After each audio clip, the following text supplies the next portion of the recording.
Hey guys, Ryan, Aquascape Adventure. Had a lot of great comments and feedback from the last videos, so I thought I'd shoot another one. One of the ones I did get was about making my own YouTube channel, so went ahead and did that. I'm going to go ahead and drop the links down below in the comments, so please follow along for the whole video. This one's going to be a little bit about me, how it all started for me doing aquascaping, where I started with fish tanks way back when, and my journey along the way. One of the reasons I started doing these was this community has given back so much that I thought I wanted to give back too. So I know I don't know much, and I will never say that I do, but I will give what little advice I do have, and maybe it will help somebody else out. Plus, I like meeting new people, and hopefully this is another way that through virtual hangouts that we can all hang out, see each other's tanks. It'd be awesome to see some other people on here hanging out together, seeing what their tanks are doing, what they're doing that's succeeding, and we'll see where this goes. So please sit back, relax, enjoy. We're going to talk about my tanks, things that I've learned today. So crack open a cold one, let's sit back, relax, and cheers. Let's talk about some fish tanks.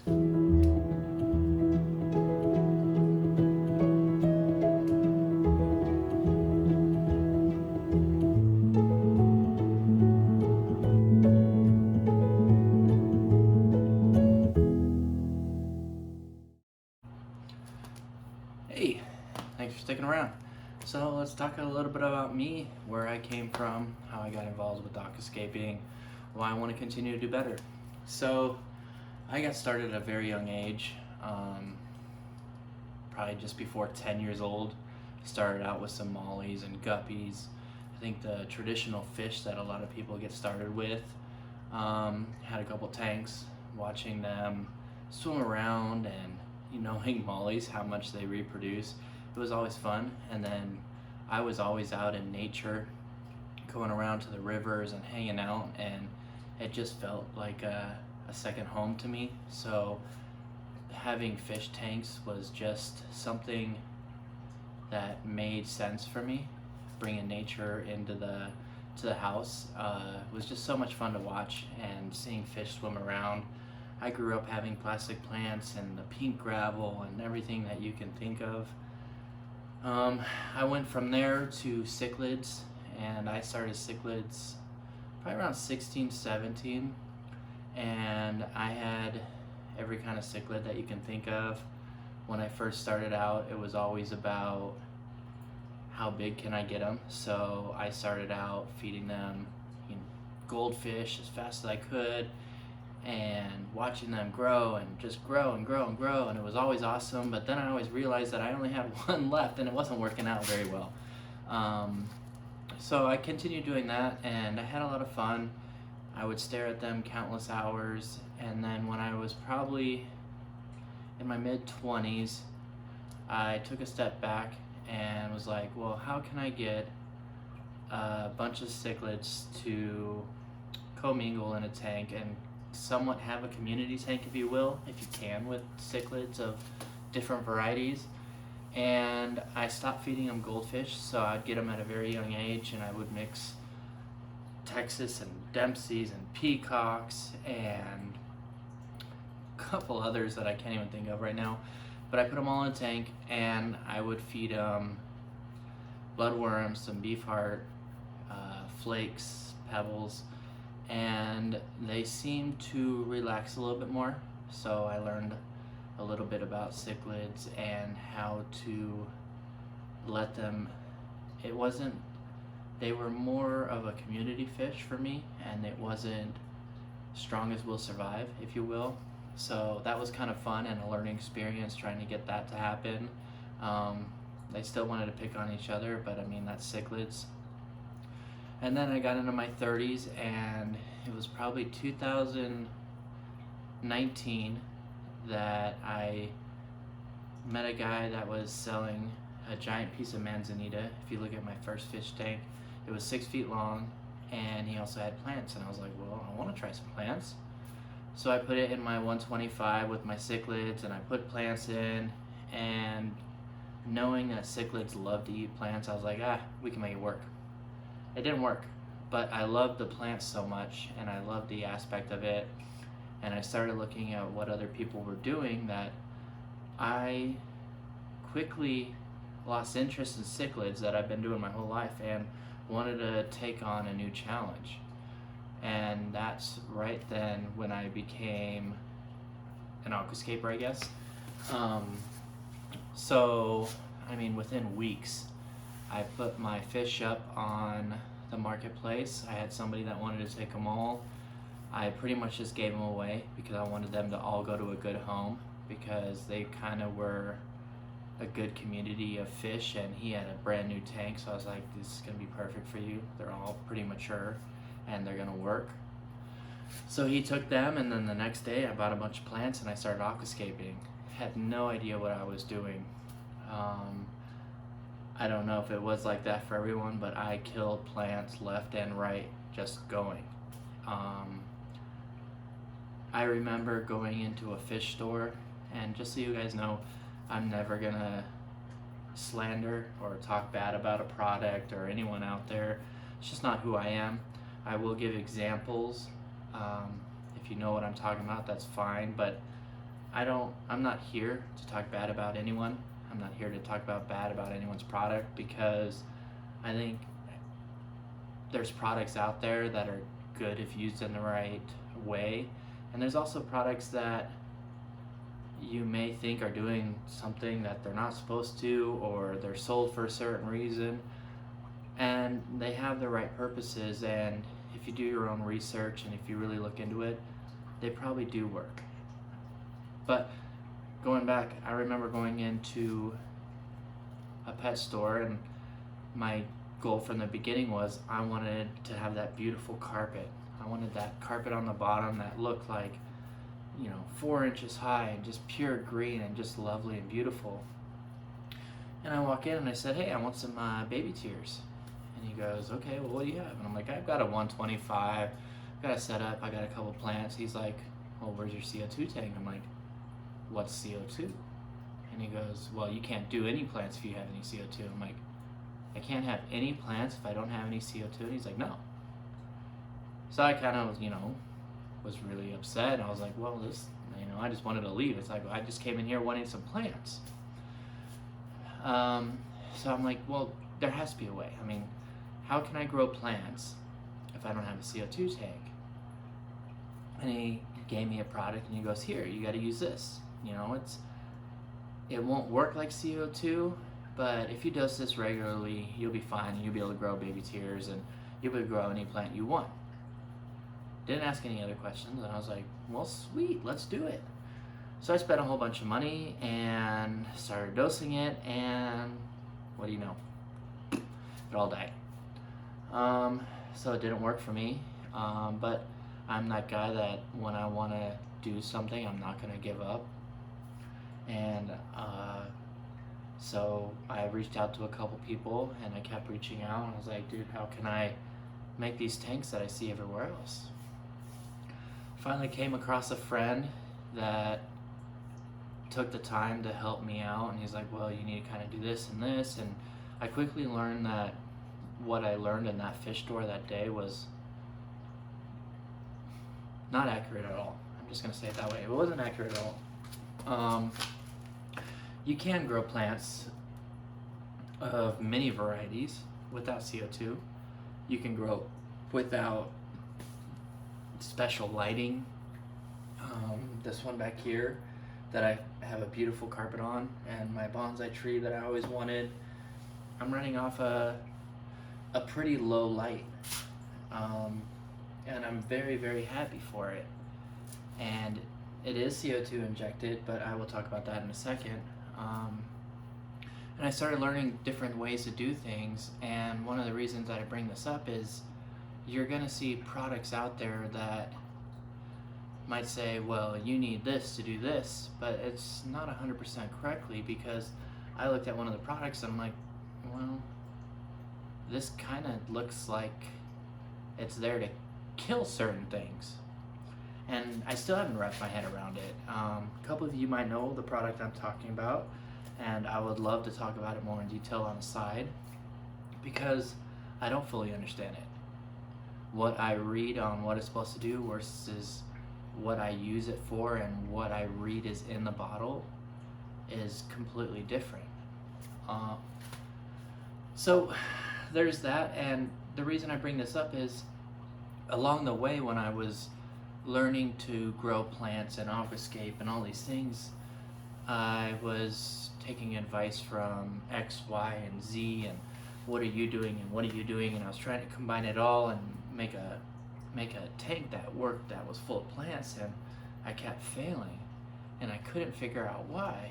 And one of the issues that I realize now looking back is everyone kind of has that sweet spot on what they do that makes their own tank successful.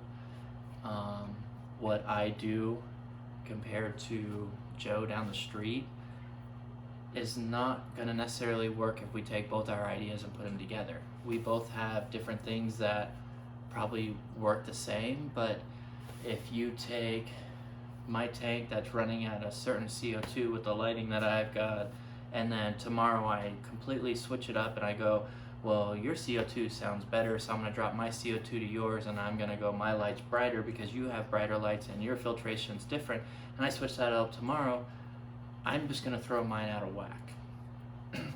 Not to mention if I'm trying to, learn how to aquascape like I was, and I was constantly changing things, and I was getting algae, and I was killing plants, I quickly learned that I kind of need to stick to one thing, and I need to let it work its course.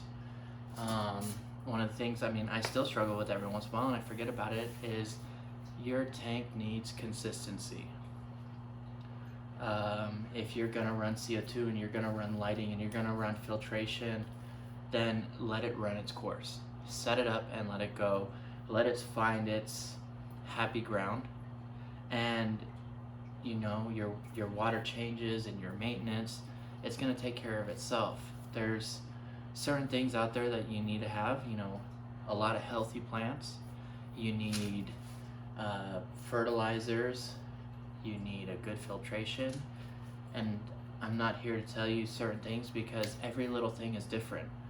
I have friends that have beautiful scapes. One of them is a tank that I actually love that I'm going to start setting up. No water changes. The plants do all the filtration, no fertilizers, and the tank is beautiful.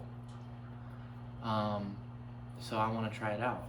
Then, you can go to some of my tanks that are high CO2, high light, heavy ferts, a lot of fish, a lot of healthy plants, but I do a lot of maintenance on it. There's so many different varieties of and variables that you're going to hit along the way. So that's why I'm always careful when I'm telling people advice. I'm like, listen, this is what I do. It might not work for you, but you got to find that sweet spot that your tanks are going to thrive in. And that's one little piece of advice that I wanted to give out today, because it's one thing that really helped me out.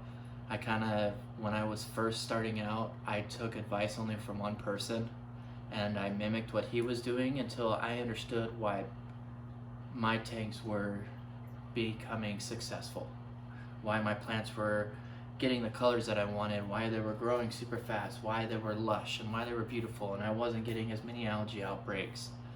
And once I learned the little nuances, I could kind of branch out on my own and try my own little things. The flex here, if you saw it before, was stock lighting. It's not, I would call it a low to a medium light. Was no CO2. The ferts was almost nothing. I had a liquid fert that I would do maybe twice a week, and it grew for 7 months and was spectacular. I didn't have to trim it. I didn't really have to do anything. I just got to sit back and enjoy it. But that was this tank. And one of the fun things that I did is the tank behind me was a higher light, heavy CO2, heavy salts and ferts, and it was pushed to that limit to where I was trimming it every week, and it was beautiful. And they both were. They were just, on different paths. And one of the things that I did that was kind of fun is I took some of the plants from this high octane Ferrari tank, and I took some of the tips and I put it in this tank. And it was so interesting to watch because I was trimming this one every week, never trimming this one. But the plant that I would take and put it in here became very, very bushy, grew very slow, and then the same plant in here was very long and stemmy, and the colors were a lot brighter, and it still became bushy at top, but the way it grew in here was a little bit different. So it was kind of fun watching those two. Now, if we look forward, now this one is the same lighting, but I've injected it with CO2 and I'm using salts in it for the fertilizer, and it's still gorgeous. The plants are growing a lot quicker. I'm getting a little different colors out of them, so it's fun to see it. I'm kind of right now doing an experimenting, if you will, on Meyer quartz. I know it's been done countless other times by people a lot more professional than me, but I have put CO2 in all my tanks now. But I've been playing with all the lightings. I have, medium to high lighting over on this side to a low lighting here, high lighting, low and medium. That one will get CO2, and that one's kind of got a high. And then if you've seen my 125, I did a custom light on there, and it's got the ability to run 8 bulbs, T5HO, and I've got a wide variety of colors. I've got 4 whites, 2 different color reds, and 2 different color blues in there. And when I've got that thing cranking, it's like a Ferrari going 220 miles an hour down the freeway, which is great, and it's so much fun, and I can get colors, and I can get super fast growth, and I have to be on top of the maintenance. The problem with that is that the second I kind of make a little bit of a turn or I skip a water change, I can quickly get algae and other issues. So I've kind of backed that off, and I'm running it exactly the same, minus I've gone down to 6 bulbs. I'm at 6 bulbs now. And I'm playing with the lights a little bit to where I kind of get the look that's appealing to me, but still getting the great colors and everything that I want inside the tank. I think right now I'm running a blue, a red, and 4 whites in there. And I'm getting great success from it. If you watch my other video, I had some problems at the beginning of it because I made a silly mistake. And I went from a beautiful Dutch nature aquarium kind of tank, and it was just all plants, all full.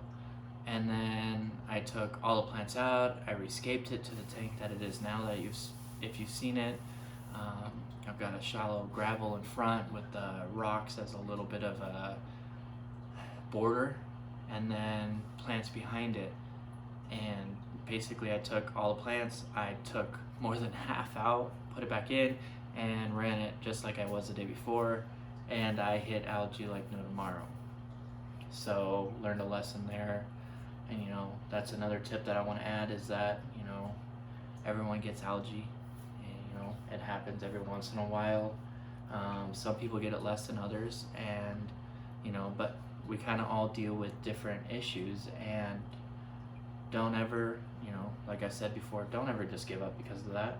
It's gonna happen. If it does happen, you work the problem, you figure it out, and you move forward. This is probably one of the funnest hobbies that I've had, just because of the learning curve.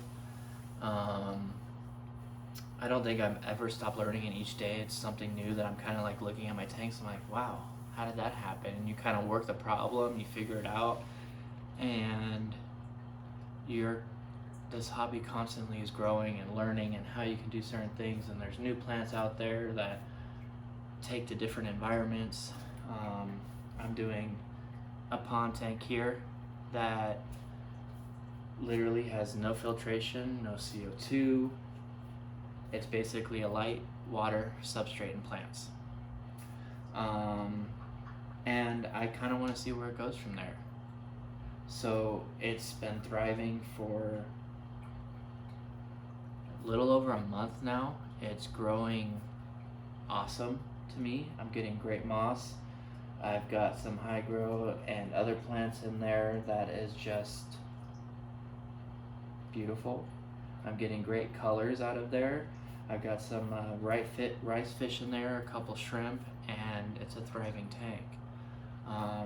You might call it a Wallstead, I guess, because it's kind of doing its own filtration and everything. I've got it down to a water change once every other week, right? Sorry, once a week right now. You know, and I'm hoping to see if maybe it won't go a little bit longer and see what happens.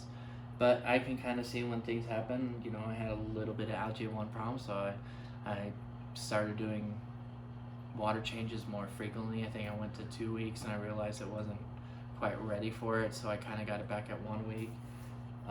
But algae never really creeped back in, and it's doing spectacular. I love it. It's a fun little tank that I'm, you know, seeing where it's going to take me. I'm hoping to get great immersed growth, and we'll see. I've got some ferns in there that I picked from a trail next to my house. They're growing great. So, you know, this hobby's always teaching me new things.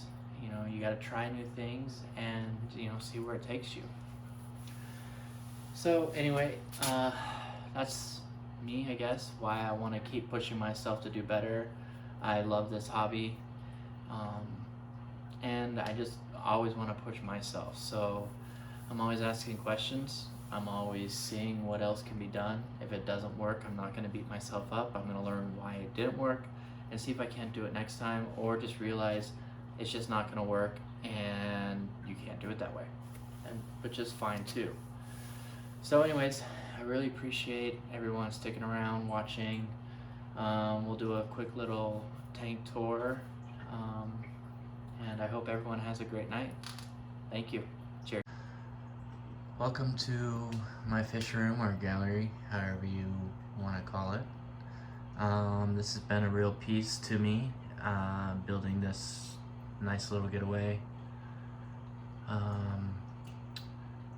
2020 was hard for all of us. I used this time to hone my craft and fell in love with aquascaping, so that's where I started getting all these tanks. So I will take you around really quick and show you these tanks, and I hope you enjoy.